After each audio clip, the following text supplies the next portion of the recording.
Last ভিডিওতে বলেছি যে বই যেগুলো পারচেস করেছি পিবিএস থেকে হলিডেতে সেটা দেখিয়ে দিব। তো ওটার লাস্টলি হয়নি, তো আমি আলাদা করে আরেকটা ভিডিওতে দেখিয়ে দিচ্ছি যে কি কি বই পারচেস করলাম। আমার নিজেরও অ্যাকচুয়ালি এসে আর ওইভাবে দেখা হয়নি, আনবক্স করা হয়নি।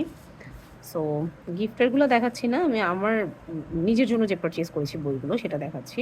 এটা কি? এটা হচ্ছে ফার্স্টে যেটা দেখাই, এটা হচ্ছে শো ইয়োর ওয়ার্ক। এটা হচ্ছে অস্টিন ক্লেয়নের একটা বই। এই বইটা পরে একসময় রিভিউ করব। আরেকটা কি, এই বইটা কিনতে আমি গিয়েছিলাম, যেটা হচ্ছে ইকিগাই। এটা একটা বেস্ট সেলার বই,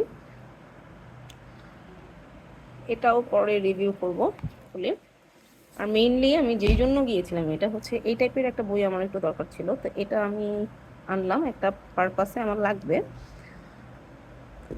এটা অমর্ত্য সেনের একটা বই।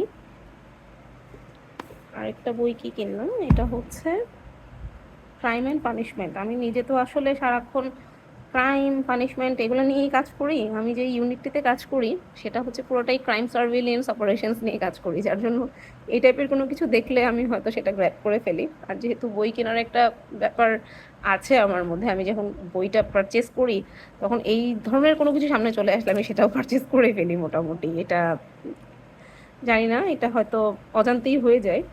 সো এই তো, এইগুলোই ছিল, এগুলোই হচ্ছে সেদিন পারচেস করেছিলাম।